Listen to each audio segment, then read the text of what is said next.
Hello दोस्तों, मेरा नाम है हर्षिता। आज हम स्ट्रेस के दो टाइप्स के बारे में बात करेंगे। मेडिकल और बायोलॉजिकल टर्म में अगर हम बात करते हैं तो मेंटल स्ट्रेस का जो मेन रीज़न होता है उसके तीन फैक्टर होते हैं। पहला फिजिकल, दूसरा मेंटल और तीसरा इमोशनल। एक होता है यू स्ट्रेस, जिसे हम गुड स्ट्रेस के रूप में भी जानते हैं।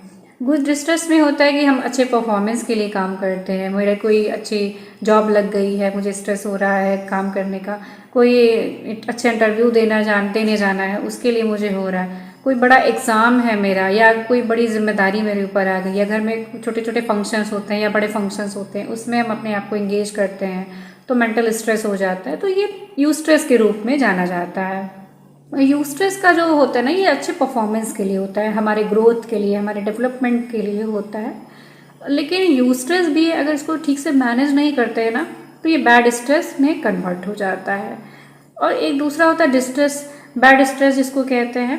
तो डिस्ट्रेस में जैसे होता है ना कि आप नहीं चाहते हैं फिर भी वो स्ट्रेस आ ही जाता है। उसके कई रीज़न होते हैं, इंटरनल भी होते हैं, एक्सटर्नल रीजंस भी होते हैं। तो डिस्ट्रेस को अगर हम कंट्रोल नहीं करते हैं तो धीरे धीरे वो एंजाइटी की तरफ फिर धीरे धीरे क्रॉनिक डिप्रेसिव डिसऑर्डर में कन्वर्ट हो जाता है।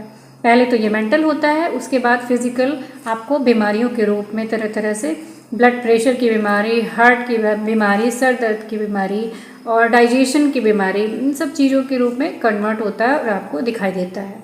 तो कहीं ना कहीं इसका रीज़न जो होता है वो मेंटल ही होता है। और इन दोनों को ही कंट्रोल करना बहुत ज़रूरी है।